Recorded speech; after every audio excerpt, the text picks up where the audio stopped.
यानंतर वळूयात पुढच्या बातमीकडे। गडचिरोलीच्या आश्रमशाळेतील सर्पदंश प्रकरण आणि या प्रकरणामध्ये अखेर 2 अधिकारी निलंबित करण्यात आले आहेत। आदिवासी विकास प्रकल्प कार्यालयातील अधिकाऱ्यांवर कारवाई करण्यात आलेली आहे। सुविधा आणि सुरक्षेच्या बाबतीत हलगर्जीपणाचा ठपका त्यांच्यावरती ठेवण्यात आला आहे।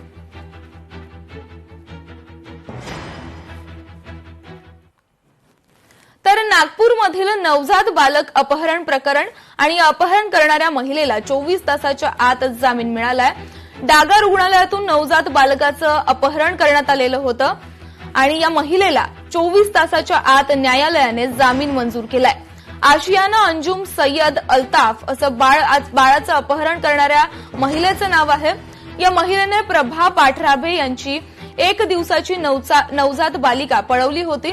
पोलिसांनी शोध मोहीम राबवून काही तासात महिलेच्या ताब्यातून बाळाची सुटका केली होती।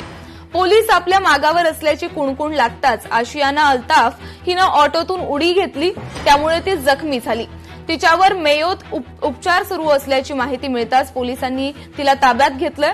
तहसील पोलीस ठाण्यात सदरील महिलेविरुद्ध अपहरणाचा गुन्हा करत तिला अटक करण्यात आली आहे।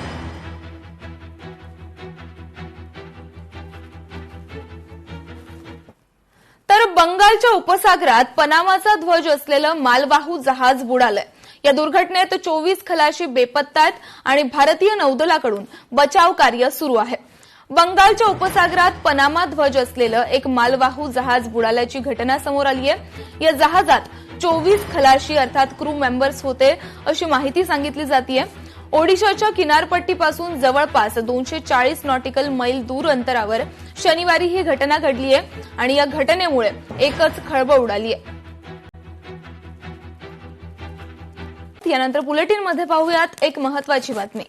सुभाष देसाईंच्या वक्तव्यानं भास्कर जाधव भावुक झाल्याचं पाहायला मिळालं।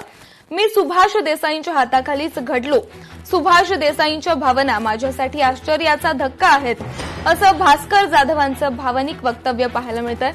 भास्कर जाधव मुख्यमंत्री झाले तर आनंद वाटेल। ठाकरे सेनेचे ज्येष्ठ नेते सुभाष देसाईंनी असं वक्तव्य केलं होतं आणि त्यावरती भास्कर जाधव भावनिक झाल्याचं पाहायला मिळतंय।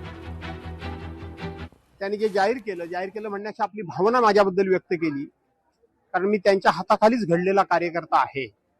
मी त्यांच्या हाताखालीच जिल्हा परिषद लढलो, जिंकलो, तालुका प्रमुख झालो, नंतर आमदार झालो।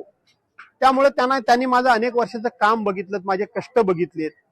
त्यामुळे त्यांनी ती भावना केली व्यक्त की भास्कर जाधव मंत्री काय कधीही होऊ शकतील, पण ते मुख्यमंत्री झालेले मला बघायला पाहिजेत, असं जेव्हा त्यांनी उद्गार काढले तेव्हा खरंच मला देखील खरं सांगायला गेलं तो आश्चर्याचा धक्काच बसला। लोकशाही मराठी ऐका, पहा, जागरूक रहा।